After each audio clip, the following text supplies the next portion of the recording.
سعد احمد صاحب جو ہریانہ سے چل کر حج کرنے جا رہا ہے، کیا یہ صحیح ہے؟ دیکھیے، پیدل حج کرنے جانے کا ایک رواج بن گیا ہے ہر سال، جبکہ یہ شریعت کی روشنی میں صحیح نہیں ہے۔ ابھی پتہ چل رہا ہے کیرل سے کوئی آدمی گیا ہے، اس کا بہت چرچا ہے، بہت شور ہے کہ وہ حج کرنے گیا ہے اور پیدل جا رہا ہے، یا مکہ مکرمہ پیدل جا رہا ہے۔ صحیح بخاری کی ایک روایت ہے، اللہ کے نبی صلی اللہ علیہ وسلم سے کسی صحابی رسول نے پوچھا، صحابی رسول جو ہیں انہوں نے نظر مانی تھی کہ میں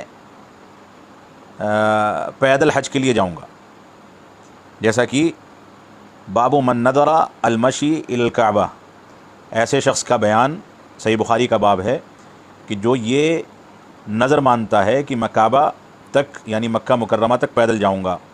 اس سلسلے میں جب اللہ کے نبی صلی اللہ علیہ وسلم کو اس بارے میں پتہ چلا تو آپ نے فرمایا یہ اپنے آپ کو عذاب دے رہا ہے، اس کو سواری اختیار کر کے جانا چاہیے۔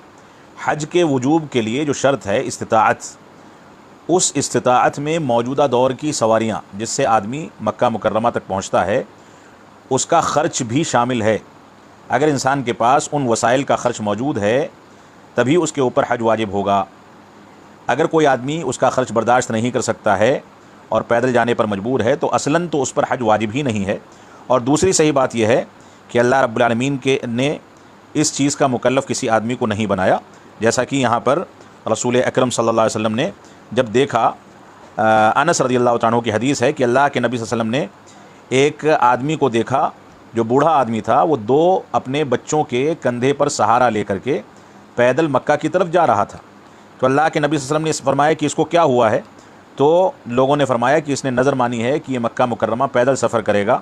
تو اللہ کے نبی صلی اللہ علیہ وسلم نے فرمایا کہ اللہ رب العالمین اس قسم کے عذاب سے یا اس قسم کی تکلیف سے بری ہے، اور اس کو اس بات کا حکم دیا کہ وہ سواری پر بیٹھ کر کے مکہ مکرمہ جائے۔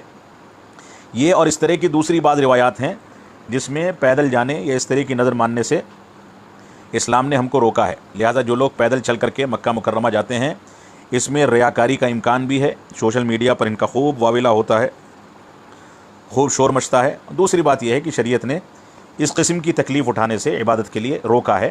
عبادات وسائل اور آسانیوں کے ساتھ اختیار کی جانی چاہیے۔